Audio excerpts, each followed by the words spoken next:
Bueno, para que quede grabado entonces, muy buenas tardes. Nuevamente bienvenidos a la segunda parte de nuestra jornada de hoy. Me acompaña el profesor José Luis Bravo, profesor Dona Bravo, perdón, profesor de la Universidad de Antioquia en Medellín, y nos encontramos en la Pontificia Universidad Bolivariana, que les queremos agradecer por acogernos, acoger nuestro evento en sus espacios. Bueno, el profesor José Luis es un serbiano, él hizo su doctorado en la Universidad de Friburgo bajo la dirección del profesor Gander. Es un gran conocedor de la obra de Husserl, y en la sesión de hoy nos va a hablar de sentir en carne propia, aproximación fenomenológica a la experiencia de la empatía en la paternidad. José Luis, querido, bienvenido. Muchísimas gracias, muy amables por la presentación. Muchas gracias a todos por estar conectados, por las personas que están acá presentes. Bueno, yo voy a presentar una ponencia titulada Sentir en carne propia, y quiero hacer un ejercicio que se conecta un poco con la ponencia de la profesora Ágata esta mañana. Ella hablaba de que en la empatía hay una penumbra que no se puede salvar, ¿no? La experiencia del otro es una experiencia que le es absolutamente original y que permanece siempre en la penumbra. Yo quiero ir un poco en contra de esta tesis. Lástima que no pudo estar. A ver, ella qué opina. Lo primero es comentar. Yo quisiera comenzar la presentación con una anécdota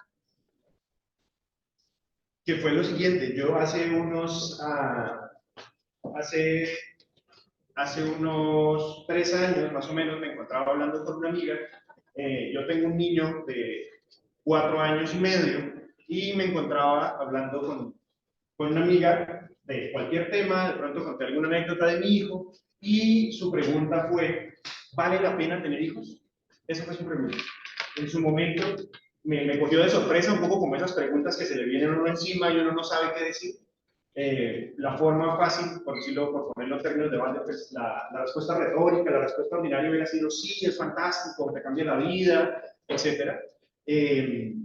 Sin embargo, en su momento quedé como en silencio y eso la chocó a ella, porque esperaba que yo reaccionara inmediatamente de manera muy emocionada. ¿Por qué quedé en silencio y por qué me demoré en responder? Porque tratando de pensarla en ese momento, lo primero que se me vino a la cabeza es que no encontraba en mi cabeza una experiencia que fuera análoga a esa. Que yo dijera, hay algo que se le parece, la paternidad se le parece a eso. Entonces, en ese desespero que tuve en su momento, le dije, no lo sé, porque no hay nada que se le parezca. Entonces, mi esfuerzo de hoy es tratar de explicar qué creo yo que es la experiencia de la paternidad, ¿no? ¿En qué consiste esa experiencia? Y decía un poco ahora Ágata, que lo que quiero es mostrar que hay experiencias donde esa penumbra desaparece. Y creo que la paternidad es una de ellas. En ese sentido, lo primero que hay que aclarar es que, primero, no sé si lo logre, pero lo voy a intentar. Que la experiencia de la paternidad, sin lugar a dudas, es una experiencia intersubjetiva, ¿no? Y la intersubjetividad, pues, de principio, implica que yo reconozco que hay un otro y que ese otro tiene un cuerpo psicofísico, ¿no?, que aparece en el mundo, tiene su propia materialidad, pero no aparece como las otras cosas, ¿no? Parece que yo le adjudico a él unos ciertos, pongámosle, contenidos mentales que son análogos a los míos. O sea, yo veo y yo digo, este se mueve, ¿no? Se mueve solo, no necesita que otro lo empuje, parece que ese se mueve. Parece que tiene su propio campo de percepción, parece que tiene sus propios deseos y parece que trata con el mundo como yo. Entonces, de entrada, la relación de la paternidad, creo yo que es una relación intersubjetiva. Esto parece una obviedad, pero aquí yo quiero hacer una distinción que no sé si la logre muy bien, pero hago otra aclaración. Esta es la primera vez que estoy presentando esto y que lo estoy pensando. Está súper embordado, entonces me sirve todo lo que me digan, incluso si esto es un desastre. Lo que quiero es que la relación de la intersubjetividad está coloreada por otro modo, que es la empatía. Yo trato de distinguir intersubjetividad de empatía, porque creo que la empatía lo que hace es colorear de alguna manera esa recepción, esa percepción que yo tengo de los contenidos mentales de los otros. O sea, los otros me aparecen como otros, pero nunca me aparecen en una absoluta neutralidad, sino que de alguna manera están coloreados y me permiten a mí valorar los estados mentales de ese otro que se me aparece. En ese sentido, hay un colorido de ese sentido que me aparece allí, ¿no? ese sentir con, que se llama de la empatía, que consideramos que hace parte de la empatía, está atravesado, teñido por modos específicos de sentido, por valoraciones de sus estados mentales. Yo identifico tres grandes modos de valoración. Uno sería la indiferencia, el otro el odio y el otro el amor. La indiferencia creo que es muy frágil. El ejemplo que yo pienso en estos casos es cuando uno va en el transporte público, esa cosa va llena, uno reconoce que todos los demás son otros. O sea, hay una relación intersubjetiva. Uno dice, estas no son sillas que puedo patear. Puedo llegar a patear. Pero reconozco que hay una relación que son otros. Sin embargo, casi que se neutraliza en el concierto, en el transporte público, prima un poco la indiferencia, ¿no? O sea, yo sé que son otros, pero trato de quitar cualquier valoración posible de eso, pero esa neutralización realmente es muy frágil, porque en el momento que yo veo que alguien se cae, inmediatamente trato de promover mi coloreo de amor, por decirlo así, en un sentido muy básico, trato de promover ese otro que está allí. O si el otro me pega, lo coloreo de odio y su modo de aparecer me parece muy fastidioso y lo quiero acabar, ¿no? En ese sentido creo yo que hay en esos tres grandes modos es donde se juega la empatía, las relaciones que colorean la intersubjetividad. Ahora bien, a mí me gusta mucho el trabajo que hace Kolnay, en unas descripciones que hace el fenomenólogo húngaro Aurel Kolnay al respecto. Dice, la diferencia grande que hay entre amor y odio es que el odio prácticamente tiene una sola forma de ser. El odio busca la aniquilación del otro, ¿no? Mientras puede ser simbólica, puede ser de que no te quiero en la fila porque me estorbas, tengo prisa, pero el odio tiene el no ser tiene un solo modo, mientras que el ser tiene múltiples modos. Por eso el amor se dice de muchas maneras, ¿no? Hay amor fraternal, hay amor paternal, hay amor concupiscente, hay amor intelectual, pero si uno piensa en una clasificación del odio, eso parece más difícil, ¿no? Parece que solo se puede odiar de una manera, ¿no? Y está vinculado a la idea de que el otro ya no esté. O sea, puede haber diferentes modos en que se ejecute ese no estar del otro, pero el amor es mucho más rico en sentido que el odio, ¿no? En ese sentido, lo que yo quiero en este momento, a partir de esta larga introducción, es tratar de presentar mi tesis sobre cuál es el modo específico en que acontece el amor en la experiencia de la empatía en la paternidad. Y es pensando en esa pregunta de mi amiga, tratando de ver qué es lo que hace específico eso, o sea, ¿por qué no tiene ningún parangón? ¿Por qué no se le parece nada a la experiencia de la paternidad a otras cosas? La tesis que quiero sostener es esta. Frente a la idea que sostiene que en la empatía se tiene un acceso al otro de algo que es originariamente inaccesible, pues accedemos a algo que le pertenece a su originaria propiedad, esto es un Husserl clásico, toda vez que no puedo tener vivencia originaria de su vivencia, yo sostengo en la experiencia de la empatía que acontece en la paternidad, en virtud de la sedimentación de la propia experiencia, a través de un proceso de decisión del yo, análogo al que acontece en la fantasía, es posible experimentar ciertas vivencias del otro. Con otras palabras, en la experiencia de la paternidad, el otro, mi hijo, bajo determinadas circunstancias, deja de constituirse a través de una modificación aprehensional de mí mismo, es decir, deja de constituirse por medio de la aprehensión analogizante para dar paso a un sentir en carne propia al otro, sin que ello implique reemplazar su vivencia, sino más bien duplicarla. Yo lo que quiero es atacar la tesis de la penumbra en la maternidad. Es decir, aquí yo puedo vivir en carne propia la vivencia del otro. Por eso cuando mi hijo está triste, cuando a mi hijo le duele algo, a mí me duele. Pero no me duele como una imagen, como una sencilla transferencia, sino que me duele en mi carne. Yo siento que mi carne duele. Yo siento que esa su tristeza es mi tristeza. Y creo que ese es el factor diferencial de la experiencia de la maternidad junto con otras. Voy a tratar de explicarlo, vamos a ver si por lo menos lo ilustro bien o no. Puede ser que no, porque yo sé que esta es una tesis que de entrada es muy problemática. Para eso mi plan de trabajo es sencillo, quiero mostrar los límites de la empatía en las teorías clásicas, que después quiero tratar de desarrollar muy rápido qué significa sentir en carne propia, qué es eso de la decisión del yo en la fantasía, y al final reunir todas esas tesis alrededor de la experiencia de la maternidad. Primero, los límites de la empatía. A ver, hay muchas teorías sobre la empatía. En la filosofía de la mente, digamos, hay tres que son privilegiadas, lo que se llama la teoría-teoría, la teoría de la simulación y la teoría de los dos sistemas. Parece que la fenomenología se acerca sobre todo a la teoría de la simulación y la teoría de los dos sistemas, pero yo creo que tiene sus diferencias. Creo que, de hecho, la más rica es la teoría fenomenológica de la empatía. Agatha esta mañana me hizo un gran favor y explicó como el razonamiento de Husserl, entonces digamos que me lo voy a más o menos a saltar. Yo acá hice una suerte mezcla entre Husserl y Edith Stein, sabiendo que hay diferencias, creo que se pueden conciliar de alguna manera las teorías de estos dos autores, ¿no? Tengo una experiencia de los otros, como, primero como personas naturales, luego como objetos psicofísicos, como sujetos para el mundo, tienen experiencia de mí, cada uno tiene sus propias unidades de aparición, ¿no? El otro que aparece aquí y ahora, pero yo noto que él tiene algo que excede a la mera presentación externa, ¿no? No es una mera cosa de las cosas. Pero lo que a mí me parece aquí clave, que quiero como problematizar, es que el sujeto de la vivencia empatizada no es el mismo que realiza la empatía, ¿no? O sea, yo realizo la empatía, pero el sujeto que realiza la experiencia es otro. Entonces, es una apresentación que excluye la posibilidad de la verificación. No sé, cuando yo tengo un objeto, la cara no vista, está desaparecida, pero yo puedo planificarla. Yo después puedo mirar y, bueno, ¿no? O sea, a pesar, hay un modo de presentación. Eso me aparece sin yo verlo. En el caso de la empatía, dice Husserl, no puedo yo planificarlo jamás. Por eso el otro se me da como un absoluto extraño. ¿Sí? Esa, digamos, es como una decisión más o menos extendida de todo, ¿no? Esta sería como una cita que recoge bastante bien eso. Nada del sentido transferido de esa corporalidad orgánica específica puede ser realizado originalmente en tercera primordial. Eso es un límite. Ahora, permítanme, yo voy a hacer esto como un rompecabezas, como un puzzle. El primero fue teorías clásicas de la empatía.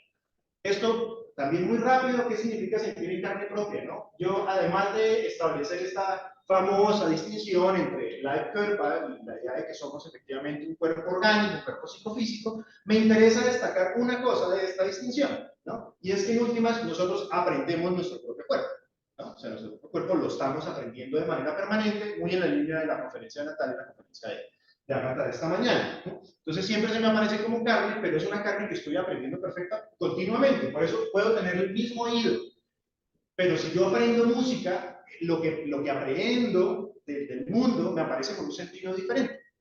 Entonces mi cuerpo realmente lo estoy aprendiendo de manera permanente. Y allí yo quisiera destacar dos elementos fundamentales, la sensibilidad primaria y la sensibilidad secundaria. La sensibilidad primaria corresponde a esa pura afección en el nivel más básico. Allí encontramos esa pasividad que incluye las síntesis temporales, pero sobre todo me interesa destacar las síntesis asociativas. El hecho de que yo perciba un objeto con sentido, con un sentido específico, tiene que ver con el hecho de que mi percepción actual, yo cada vez que percibo un objeto en este momento, asocio con cosas de pasado, pero también con las posibilidades que me ofrece a mí ese objeto para el futuro. Entonces, en este momento aparece mi teléfono aparece efectivamente como teléfono en la medida en que he tenido experiencias previas, inmediatamente esta inclusión yo la asocio pasivamente, yo no tengo que hacer ninguna reflexión para darle cuenta que esto es un teléfono, aparece pasivamente hacia atrás, pero también hacia adelante. ¿Qué significa eso? Que también me ofrece los sentidos de lo que yo puedo hacer con ese objeto a continuación. Si yo voy por la calle y me aparece un ladrón, yo pudiera golpearlo con esto, no pudiera golpearlo con un peluche, también se me aparece, esos sentidos futuros se me asocian también a la percepción actual. Y eso pasa en el nivel de la sensibilidad primaria, los nexos asociativos, tanto hacia adelante como hacia atrás. Pero resulta que esa pasividad primaria tiene mucho que ver con esa pasividad secundaria, por eso es importantísimo el tema de los hábitos. La pasividad secundaria remite a esos procesos de sedimentación de la propia experiencia. Y ahí hay un doble movimiento. El movimiento de los actos yoicos, yo decido qué hábitos tengo, pero yo no decido que se sedimenten. Eso hace parte de mi pasividad, ¿no? Entonces, yo puedo decir, yo voy a aprender a montar cicla. Y si yo practico y practico, yo no decido en qué momento aprendo, ¿cierto? O sea, pero aprendo, o sea, esa cosa se me queda y pasa a nivel de la pasividad secundaria. Entonces, sentir en carne propia implica ciertamente una permanente constitución de nuestra propia sensibilidad. Y eso quiero que quede ahí porque eso lo voy a vincular con el tema de la paternidad. Como la otra parte de mi tesis, la otra piecita de mi puzzle es la idea de la empatía. Entonces tengo sentir en carne propia, la idea de la fantasía, es otra idea que quiero aquí, y van a ver que eso al final espero que pueda ser. O sea, quiero ordenar el puzzle al final. Cuando hablamos de fantasía, hablamos de una experiencia que es de modo como si, ¿no? Es como si tuviéramos una experiencia, ¿no? Fantaseemos que estamos en un bosque caminando, es como si estuviéramos fantaseando. Sin embargo, nosotros sabemos que la fantasía se distingue, por ejemplo, de un recuerdo o de la percepción, ¿no? la percepción, los objetos están ellos mismos allí, mientras que en la fantasía no están presentes. Los recuerdos tampoco, sin embargo en los recuerdos yo estoy en una posición de creencia, yo digo, ah, esto me pasó a mí, en la fantasía no, yo neutralizo eso, ¿no? O sea, ahí yo no siento creencia, yo no creo que yo caminando en un bosque al lado de un elefante, que eso me haya pasado, eso está en cierta medida neutralizado. Ahora, entonces, claro es que la cosa fantaseada no aparece en el campo de la percepción, ¿no? Es un mundo completamente diferente, y usted dice, están radicalmente separados. Entonces, lo que pasa en la fantasía, yo no siento ninguna posición de creencia, eso no existe, eso está neutralizado, mientras que lo que pasa en la percepción sí. Ahora, hay que tener cuidado porque yo puedo distinguir dos modos de decir de la fantasía. En tanto, acto como modo de reproducción, evidentemente yo tengo absoluta claridad de que esto es el mundo perceptual y que lo que está pasando acá es el mundo de la fantasía y que eso está neutralizado, ahí no siento posición de creencia. Sin embargo, mientras yo estoy ejecutando la fantasía, estoy en el modo como si.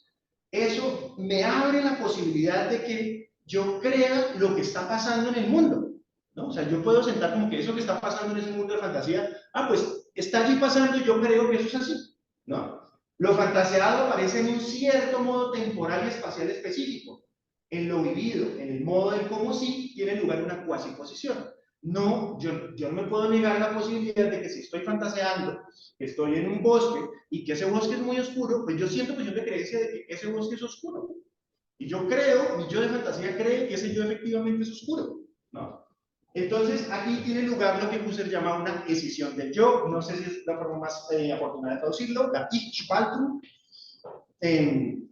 Entonces, por un lado está el yo concreto real que está fantaseando, y ese yo sabe que eso que está pasando allá es ficción y punto, pero el yo de la fantasía, pues puede creer, está legítimamente, digamos, avalado para que crea lo que está pasando en su mundo de fantasía, ¿cierto? Entonces, yo lo divido, no pasa nada, lo que pasa allí, yo sé que mientras yo estoy como yo real, por decirlo así, fantaseante, eso es ficción, pero en el mundo de la ficción yo puedo creerlo. Por eso creo las películas, ¿no? Por eso creo los libros. Cuando yo leo un libro, yo me meto en ese mundo de fantasía y estoy en todo mi derecho a creer que Remedios la Bella ascendió a los cielos envuelta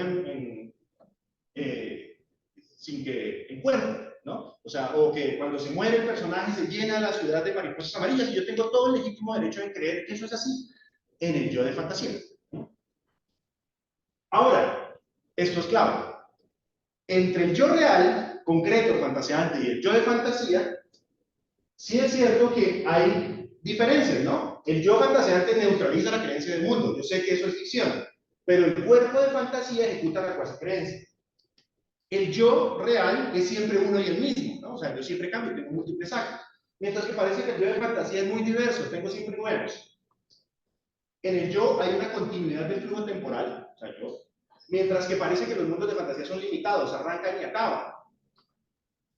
Pero todos esos mundos de fantasía y esos diversos yo pues están anclados a un cuerpo fantasía, al cuerpo real. El yo, cuerpo fantaseante, sin embargo, nunca sale invicto. Y aquí dice, un yo imaginario que desgajado de nosotros mismos, pero siendo nosotros trasladados a la realidad del mundo ficcional, nos permite incorporar lo vivido en la imaginación a nuestra vida real. En ese sentido, la relación entre cuerpo fantaseante y cuerpo de fantasía es una escisión vinculante. Aquí la expresión de Husserl a mí me gusta mucho. Dice, a veces nos entregamos, creo que todo nos ha pasado, a las atracciones de la fantasía, a tal punto que empezamos a reaccionar a las apariciones de fantasía en acciones como si fueran percepciones. Apretamos el puño, mantenemos conversaciones en voz alta con personas imaginarias, ¿no? O sea, uno está imaginándose a uno comienza a ponerse bravo y uno aprieta y uno está molesto. Y uno dice, uy, ¿qué pasó? Pero si eso estaba allá, ¿no? O sea, y uno comienza a fantasear y decir, no, yo le hubiera respondido esto, ¿por qué no hice así? Y si eso es tan ficcional, ¿qué pasa? O sea, ¿por qué me molesto yo? Y yo siento rabia. ¿Acaso no es legítima mi rabia de mi cuerpo real? ¿No la estoy sintiendo? Mi cuerpo que está molesto, rabioso por lo que está pasando en el mundo de fantasía, ¿no es legítima esa rabia? Cuando yo veo una película y lloro y me enternezco y yo me vinculo y siendo mi yo, estoy en ese mundo de fantasía y muere el personaje y yo me entristezco, ¿esa tristeza acaso no es de mi cuerpo real? Entonces no es una decisión radical. Todo lo que pasa en el mundo de fantasía tiene un impacto directo en mi yo real. Y eso me parece clave para justo tengo 11 minutos para explicar ahora sí mi tesis. Voy a mezclar estas cosas, voy a tratar de armar ahora sí mi rompecabezas. ¿Qué creo que pasa en la experiencia de empatía en la paternidad? Primero, creo que hay un acontecimiento fundacional que es el acontecimiento del nacimiento. El nacimiento implica una experiencia de extrañeza, ¿no? Uno eso no lo puede anticipar, es como la muerte, uno puede estar al lado de la persona muriendo, pero cuando muere eso no se sabe, ¿no? Eso se adviene. Así como el nacimiento, uno puede leer lo que quiera, de paternidad, de niños, de no sé qué, y cuando nace esa cosa se viene encima, ¿no? Es pática. ¿No? Y efectivamente exige una respuesta, estoy utilizando la lógica aquí de Valens. Y esa respuesta implica que yo reordene todo mi mundo de sentido. Todo mi mundo de sentido se rompe, se colapsa. Y se colapsa, creo yo, porque a la base tiene lugar esta escisión del yo. La tesis que quiero sostener más es que allí yo deposito en ese niño que nace un yo de fantasía. Él lo va a acompañar allí, siempre. Es como si fuera mi película, ¿no? O sea, yo la veo y yo duplico mi yo y ahora parte de mi yo está allí. Para mí esa es la diferencia entre el amor de pareja y el amor paternal. En el amor de pareja yo creo que uno gana un yo nuevo, mientras que en el amor paternal yo creo que uno divide su yo. Entonces asisto, digamos, yo como papá asisto a un pasado que nunca fue presente para él, ¿no? O sea, es de ese pasado original. Nadie, todos nacimos, sin embargo, nunca fue nuestro pasado, ¿no? Nunca lo vivimos, pero yo asistí a él, o sea, nosotros como padres asistimos a ese nacimiento. Y lo hago como parte, lo hago parte como testigo del origen de su narración. En ese sentido, mi idea es que esa decisión del yo no es que reemplace al yo del hijo, nada que ver, ni yo proyecto todas mis traumas y todos mis deseos y quiero que él sea como, no, ¿sí? No es que yo quiera proyectar mi yo en él, yo divido en él para que mi yo lo acompañe, mi yo va a asistir a la narración de su vida siempre. En ese sentido, el escindirse del yo de fantasía es como si percibiera el mundo del hijo que se inaugura con el nacimiento. Estoy en legítimo derecho de poner posición de creencia en lo que estoy viviendo de su mundo.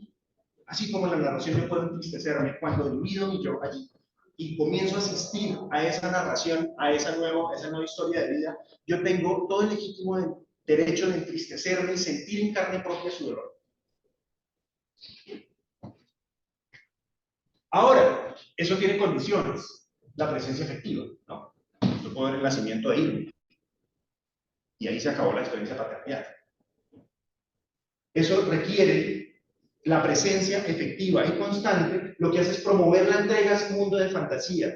Fink utiliza una distinción que a mí me gusta, y uno puede vivir la fantasía, que ya estaba incluso en psicoanálisis también, que es que uno puede vivir la fantasía en estado de vigilia, en Bacchus, o en estado de absorción, como una Versunken.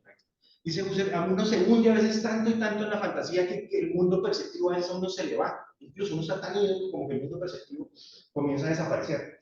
Entonces, aquí mi idea es que a mayor presencia en esa presencia y cuidado del hijo, mayor inmersión en la vivencia del mundo abierto por él. En ese sentido también es importante para mí centrar la noción de cuidado, ¿no? Yo creo que el cuidado lo que hace es que me hace copartícipe del inicio de su mundo. Porque es propiamente de él. Sin embargo, en el cuidado me hago parte de la configuración de su cuerpo vivido en el marco de la tierra yo, el mundo. Sus nexos de asociación, lo que él va, su sensibilidad primaria, va a estar co-constituida por mí. Por eso el primer gesto que yo tengo cuando él nace es lavarlo, es limpiarlo, es acogerlo con una cobija de algodón que no lo lastime. Inmediatamente yo estoy comenzando a configurar sus primeros nexos de asociación.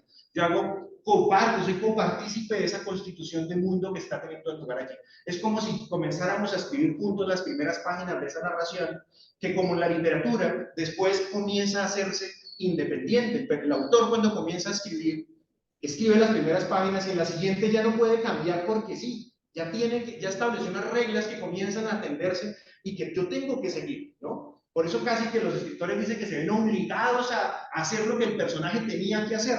Y una mala novela es cuando uno siente que el personaje no hace lo que tenía que hacer, ¿no? En ese sentido creo que el cuidado ahí es fundamental por eso, porque ayuda a los procesos de constitución de ese cuerpo vivido. Entonces, a través de la presencia y el cuidado, mediante los hábitos de presencia y cuidado, tiene lugar, por eso lo pongo como hábito, un proceso de sedimentación en mi experiencia de ese yo de fantasía. Ya comienza a ser parte, eso que yo tomo como una decisión, pasividad secundaria, actos yoicos, yo decido acompañarlo, yo decido cuidarlo, eso hace que la sedimentación comience a hacerse cada vez mayor y mayor. Con ello, las vivencias de ese yo de fantasía se sedimentan en nexos asociativos que despiertan en su pasado y en mi pasado y lo ponen a disposición del presente, así como aquellos nexos que predeterminan también mi y su experiencia futura. Allí comenzamos a compartir sentidos en ambos sentidos, comenzamos a compartir nexos de asociación. Ahora, por ejemplo, frente a la diversidad de yoes que implican los diversos mundos de la literatura, por ejemplo, o de la fantasía, frente a esa diversidad de yoes de la fantasía que inician y acaban a lo largo de la discusión de un acto particular, en esta decisión del yo que tiene lugar en la paternidad, el yo de fantasía es uno y el mismo permanentemente. No se consuma, ese libro jamás se cierra, sino con su muerte. Y esperemos, como decía Priamo, que uno no tenga que asistir a la muerte del hijo, ¿no? Porque ahí es cuando sería la única forma donde se consumiría esa unidad, ese flujo temporal del que yo hago parte a través de la sesión. Entonces, a diferencia de cualquier otra experiencia de fantasía, en este caso, el mundo abierto por el hijo no se consume en ningún momento. Esto es, no se acaba. Su temporalidad, a diferencia de cualquier otra fantasía, no es limitada. Asistimos con nuestro yo de fantasía a un flujo temporal continuo e ininterrumpido, análogo a cualquier otro sujeto psicofísico. Por mor de ese carácter ininterrumpido del flujo temporal, a cada momento gana mayor autonomía su mundo de experiencia. Ahora, ¿qué se pudiera objetar, digamos, en este sentido, ¿no? Que para que haya continuidad, la diferencia de mi cuerpo con los otros cuerpos es que mi cuerpo yo nunca puedo separarme de mí, ¿no? O sea, ni aquí ni ahora, de eso yo no me separo. Entonces digo, ay, venga, si yo digo, sí, muy decisión y todo lo que quiera, pero su hijo se va de su campo de percepción, en este momento no lo tengo acá. ¿Qué pasa? 5 minutos, 3 minutos. Bueno, sí, lo tengo. Bien. ¿Qué pasa, no? Se puede objetar que para que tal continuidad del flujo tenga lugar, se debe tener lugar, el otro tendría que estar siempre, por lo menos en el campo de percepción, ¿no? No obstante, yo aquí, para eso, para salvaguardar ese asunto, quiero recurrir a lo que Husserl en las lecciones llama el recuerdo de presente. Eso parece un oxímoron, ¿no? Pero me parece a mí muy potente. Dice Husserl, yo puedo también representarme algo presente como existiendo ahora sin tenerlo ahora en la presencia ante mí. Yo en este momento puedo recordar a mi hijo, yo no tengo experiencia intuitiva, perceptual, de lo que le pasó en la escuela, de cómo mi esposa lo recogió, cómo lo llevó a la casa que ha hecho, pero lo puedo recordar en el ahora, e inmediatamente yo lleno todos esos flujos temporales a los cuales no asistí. Yo sé que no hubo un vacío, que él no desapareció en ese tiempo. Yo puedo recordar en este momento, tener un recuerdo de presente sin que haya tenido vivencia de todos esos flujos. Entonces, si bien no sigo todo el flujo perceptivamente, yo otorgo a lo recordado duración hasta la hora actual, aunque carezca de fenómenos propiamente recordados. Hay una suerte de recuerdo de presente permanente de su mundo. Y sin embargo, a pesar de eso, a pesar de que yo creo que puedo vivir originariamente, estoy en el legítimo derecho de decir que su dolor es mi dolor, que su alegría es mi alegría, que incluso sentirla en carne propia, sentir que cuando le aplican una inyección a mí me duele, y no son neuronas espejo. Incluso no lo veo, yo no soy capaz de ver una inyección, ¿no? En nadie, pero en él fue cuando fue una cosa terrible, porque aún sin verlas sentía en carne propia su dolor, ¿no? O sea, entonces, y aún a pesar de eso, se conserva el carácter de extrañeza de la experiencia primordial del hijo. Entonces, ¿qué creo que acontece allí? Creo que la decisión del yo duplica su experiencia en mí, pero no la reemplaza. En ese sentido sería un esfuerzo, una vivencia en el límite. Edith Stein dice que ni siquiera Dios pudiera hacerlo, ¿no? Que ni siquiera Dios pudiera tener vivencia primera de los seres, ¿no? De las personas. Y yo creo que si creemos un poco la narración de acá, el hecho de que haya tenido un hijo, yo creo que fue el esfuerzo de Dios por tratar de tener experiencias. Por como el Michel Henry, ¿no? La archivida afectándose a sí misma, fue el esfuerzo de la vida por tratar de tener sensaciones originarias de algo que en teoría no pudiera acceder, de superar esa penumbra epistémica. Y sin embargo, permanece extraña. Así las cosas, y con esto quiero terminar, nada me impide afirmar que en la experiencia de la paternidad, la experiencia de dolor, alegría, esperanza, tristeza que tiene mi hijo, son experimentadas por mí en carne propia. Esto es, sus vivencias hacen parte de mi experiencia de cuerpo propio. En ellas, sintiendo su dolor, me siento a mí mismo, tal como cuando me toco una mano con la otra. En virtud de la sedimentación de mi experiencia de su mundo, que tiene lugar gracias a la sesión del yo, y que se hace efectiva por medio de la presencia y el cuidado, esto es, en el nivel de la pasividad secundaria, constituyo mis propios nexos asociativos, pero que despiertan mi subpasado y lo ponen a disposición del presente, así como también aquellos nexos que predelinean mi experiencia futura. Y es gracias a ese.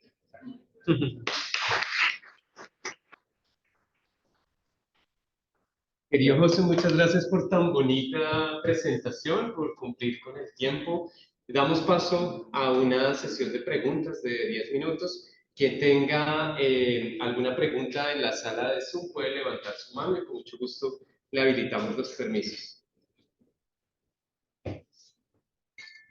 Por favor, Fabio. ¿Te podría pedir el favor de hablar cerca de acá? ¿Me puedo habilitar el micrófono del demandado? O de fiscal, no sé. O más, o si hablas acá directamente se oye. Se ve. Estoy más próximo del descenso, pero. Perfecto. No sé si ahora escuchan. Sí, sí, ahí se escucha. Adelante. Muchas gracias por tu ponencia. Es verdad que a mí me parece muy interesante pensar la paternidad a partir de la empatía. Yo quedo con la descripción de Winnicott sobre la relación entre el bebé y la madre. No hay bebé, hay una relación entre el bebé y la madre. Es un poco así también para los primeros cuidadores. Eso se pasa también para los niños adoptados, para todos que son adoptados, ¿no? Creo que es un poco así. Pero me pregunto si no es un poco peligroso pensar que se trata de una parte de un yo fantasiado, porque a mí me parece que es como una propiedad de la esfera, no sé si se dice así en español, pero así, la esfera de propiedad del yo. Así que como mi hijo es una parte de mí, como mi propiedad, y entonces no sé cómo hacer después del pasaje, precisamente para afirmación de su libertad, cómo hacer eso. ¿No es un poco peligroso? Pensé también en Max Scheler sobre sus descripciones de la simpatía en 4 niveles, ¿no? Miteinander Gefühl, Mitgefühl, Gefühl und Stärken, o sea, esas dimensiones de pérdida precisamente de identidad, ¿no? Que va hasta el Einfühlung, esta quasi unidad que tenemos, por ejemplo, en algunas experiencias sociales, también en hipnosis, por ejemplo. Entonces, a mí, si yo me pregunto si no es un poco peligroso, en un momento, pensar que se trata de una propiedad mía, de mi yo fantasiado. ¿Qué pasa exactamente? ¿Es mi yo fantasiado o mi mi fantasio como padre? Pero es diferente de pensar que es parte mía. Yo me fantasio como padre porque es importante tener esta dimensión, incluso para ser padre, para construir algo como no sé, como el super ego del super yo del niño, ¿no? Algo así, el super yo paterno, algo en ese sentido, pero no hay algo, no es un poco excesivo eso. Yo te hago la pregunta muy libremente. Gracias. No, muchas gracias a ti. Yo creo que no, porque digamos, para mí la tesis la tesis que sostengo no es que mi yo reemplace su yo, ¿no? Ni que sea propiedad de él. Es casi como asistir, lo que pasa es que creo que se intensifica, asistir a una gran novela. Yo cuando comienzo a leer una novela, la novela ya está escrita, ¿no? O sea, ya está allí, es independiente de mí, ella tiene su propio modo de ser y yo la acompaño. Cuando mi yo de fantasía se divide, mi yo fantaseado asiste a esa historia y me conmuevo con ella y me duelo con ella. ¿sí? Igual no es mía, es esa historia que está pasando allá. Por eso mi idea no es que no es que mi yo reemplace y se convierta mi yo en propiedad. Yo de hecho no lo puedo escribir. Por eso el yo de fantasía lo que hace es escribirse para asistir a esa historia, para asistir viéndola como yo leo una novela. La diferencia es que, digamos que yo ayudo a escribir las primeras páginas en el sentido de que asisto a esos primeros procesos de constitución de su propia corporeidad, ¿no?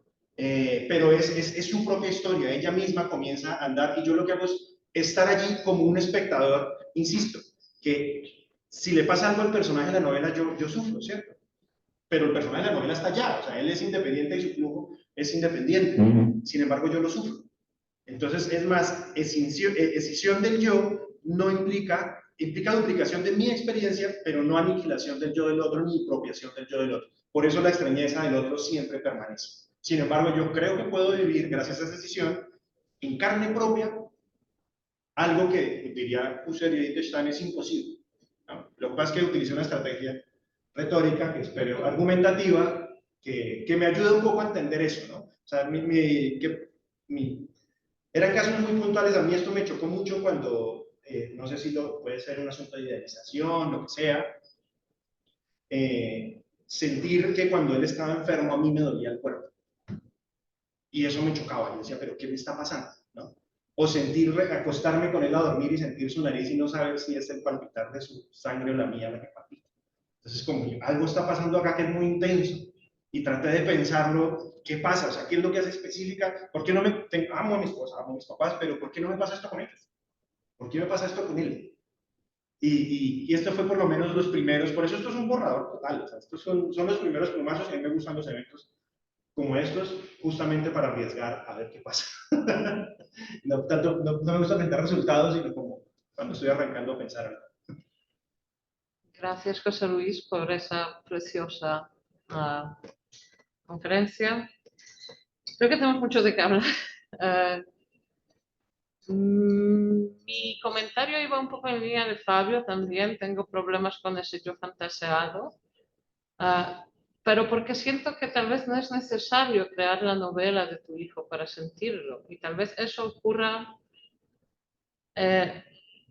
por una razón que es previa, más reflexiva y más, ¿cómo decirlo?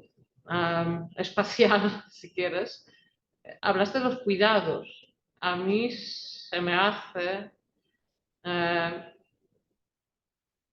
plausible pensar que en el nexo de cuidado y cuidas a un ser que es totalmente indefenso y que, bueno, pues su cuerpo vivido no sabe hacer nada todavía, la acompañas como en totalidad de sus movimientos, etcétera, ¿no? Y que a lo mejor es a partir de allí intuiría.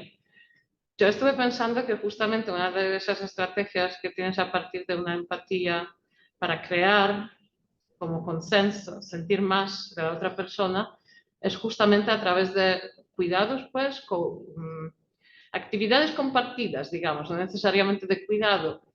Pero el cuidado hay una cosa poderosa, porque hay una entrega de un ser absolutamente indefenso que aprende contigo todo. O sea, su visión aprende a ver contigo cuando, ¿sabes?, enfoca. Entonces, es una cosa bien intensa. Y sospecho que lo que pasa que el comportamiento, digamos, vuestro comportamiento en común, como dos seres enganchados, una historia real, una fantaseada, comparten mucho más en virtud de lo a fondo que se compenetran a nivel corporal. Es decir, mi pregunta es, ¿crees que podría haber una razón prereflexiva de estas sedimentaciones que se pudiera realizar a través del cuerpo? Piensa también que, no sé, el cuidado de una persona muy anciana, al final de su vida, cuando vuelve a estar totalmente dependiente en sus movimientos de ti, podría provocar una suerte de compenetración de una índole muy distinta y no en virtud de un yo fantaseado, sino en virtud del tipo de prácticas corporales en las que estás con ella, ¿no? Y la totalidad, digamos, de movimientos que tienes en la que tienes que facilitarle la vida, por así decirlo. No sé, son pensamientos. O sea, eso. ¿Qué piensas de eso? Es mi pregunta. digamos, mi recurso a la sesión del yo tiene que ver con la necesidad, creo, de salvaguardar justamente la originalidad de su experiencia. O sea, creo que hay que salvaguardarla para que no pase el riesgo que el profesor Fabio me advierte. Ahora, yo no estoy seguro porque no lo he vivido y me cuesta y tendría que por poco revisar casos y estudiar qué pasa con el cuidado cuando tiene que ver con la enfermedad, ¿no? Si se da lo mismo. Yo sospecho que no. No lo sé, yo sospecho que no se da a este nivel, porque creo que lo que acontece acá es justamente la presencia en el continuo flujo de la vida que yo veo acontecer en su nacimiento, por eso creo que también se puede pensar en el caso de la adopción, o sea, no es necesario, pero permítame la categoría aquí de nacimiento en un sentido más amplio. El hecho de que yo acompañe como desde inauguralmente eso, lo que tú decías, ¿no? Sentir que él aprende a ver conmigo, ¿no? Y no sé si esas experiencias y esa compenetración corporal, por eso yo creo que el otro problema que me cuesta con esta compenetración es que pareciera que estamos obligados los dos a sentir igual. O sea, que su cuidado de alguna manera exige que el otro también se vaya compenetrando conmigo. Casi como en el baile, ¿no? Como los dos estamos ejecutando una acción corporal que permite que los dos nos compenetremos. Pero acá tengo la intención que no, ¿no? O sea, esto emerge de mi parte, pero de su parte tal vez no. Y no lo sé. O sea, puede ser que él aprenda a ver conmigo, pero que no sientan lo más mínimo mi dolor, ¿no? O sea, que no sea inverso en ese sentido. Entonces sería una compenetración un poco asimétrica. Digamos, allí es donde la idea de compenetración me cuesta más problema pensarla. Lo digo no a nivel de compenetración feliz en una mente compartida, sino en el contexto que tú dices de llegar a sentir, ¿no? Llegar a sentir algo solo en eso, pero no. Sí, pero el otro, lo del cuidado de los adultos, me cuesta todavía porque no lo sé. Sí, insisto, tengo la sensación que no por eso, porque creo que el momento inaugural, el ayudar a configurar esa corporeidad, me parece, es estar copresente, hace un asunto radicalmente nuevo. Gracias, José Luis, por la conferencia. La verdad, me dan ganas de estar hablando ahora sobre ella, pero me surgen dos cosas. Una es que no sé por qué Andrés te presentó como joseliano, mejor te hubiera presentado como levinaciano, porque todo lo que presentaste me encaja muchísimo con la idea de la paternidad de Levinas. O sea, toda esta idea de la trascendencia en el otro, de que mi hijo es yo, pero no es yo, o sea, creo que ahí podrías encontrar un buen diálogo. Pero a mí también me surgió una duda y es, tú dijiste como que esto no se acaba, pero yo creo que sí se acaba, porque cuando yo era adolescente y me la pasaba muy bien haciendo cosas que a mi mamá no le parecían bien, mi mamá no se sentía feliz como yo. Quiero decir con eso, que quizá esta empatía, que como tú decías, ¿no? Requiere de una cercanía, ¿no? De un cuidado, como decía también ahora Agatha. Entonces me pregunto si también está muy acotada en el tiempo, a cuando tu niño, tu niña es chiquito, cuando aún no tiene como tanto unas decisiones propias o no las puedes ver tan claras porque no es como que él quiere salir con sus amiguitos y tú quieres que se quede en casa, sino que está en casa feliz contigo. Entonces me pregunto si esa empatía no tiene un límite temporal en un momento que va a llegar en el que él pues vaya desarrollando más claramente unos gustos contrarios a los tuyos y ahí más bien te va a chocar, te va a, pues sí, como a molestar incluso, que le gusten cosas que a ti no te gustan nada y yo creo que te va a costar mucho sentir empatía por eso, ¿no? Pero mira que hay empatía, es un sentimiento como positivo, como que empatía está asociado sí. a que me guste y no. No, yo siento su dolor y me puede molestar. No sé qué pena, no te terminar. No, o sea, como que no solamente, otro tema también que me causó conflicto es, no entiendo por qué reducirle a la paternidad, en el sentido, y yo sé que uno no puede hablar de todos los casos particulares, ¿no? Pero quiero decir como que creo que cualquier persona que esté cerca de un niño lo suficiente, y no sé cuánto sea lo suficiente, deberíamos de verlo, puede tener como esa sensación de empatía sin llegar a ese extremo quizá, pero ya muy cercano. Simplemente eso serían los tres. Dale, gracias. Bueno, respecto del segundo punto, lo que te digo es que esto no es algo de agradar o no. O sea, es de incluso cuando él me desobedece, porque todavía, o sea, no, tiene 4 años y no te opinas. O sea, ya no es que él haga lo que yo quiera. Nada que ver. Y eso igual hace que verlo frustrado, verlo rabioso, verlo desobediente, eso, empatía no es solo sentir agrado con el otro, es sentir su furia. Sí, pero sí es y sentir lo sentir mismo. Y eso es lo que yo veo problemático, como que no sé si siempre, o sea, sentir empatía es ponerte en el lugar del otro, sentir lo que él siente. Tú dices, sentir su dolor en carne propia, sentir su alegría en mi alegría. Pero el tema es que yo no sé si eso funciona tan automáticamente. O sea, su frustración obviamente a ti también te frustra, pero te hace sentir otras cosas, ¿no? O sea, sí, sí, claro, pero eso, digamos, son justamente otras cosas. Yo creo que comencé a entender esto más radicalmente cuando tuve un hijo y comencé a entender a mi mamá. Y mi mamá todavía diciéndome, hazte esto o sea, sintiéndome cuando me veía enfermo, y yo sabía y entendí su dolor. Yo no sé cómo será la maternidad, creo que me toca hablar de pero Ana, yo como que la veía, yo decía, cuando comencé a sentir eso con Agustín, entendí a mi mamá, y con razón, ¿no? O sea, con razón me sigue recomendando estas hierbas que no sé cómo se llaman, pero ella me pide que vaya y las compre, y me las describe como, o sea, logré entender un poco lo que pasaba allí. Es cuando digo, no creo que haya un límite temporal, creo que el flujo se irrumpe solo con la marcha, ¿no? Sí, efectivamente, para mi condición, presencia y cuidado. Sí, esto no es automático, no es una intuición automática. Tiene que haber presencia y cuidado, pero no creo que se interrumpa, no creo que tenga límite en el tiempo. Lo eliminamos, que lo discutimos. Muchas gracias. Muchas gracias, José. Gracias.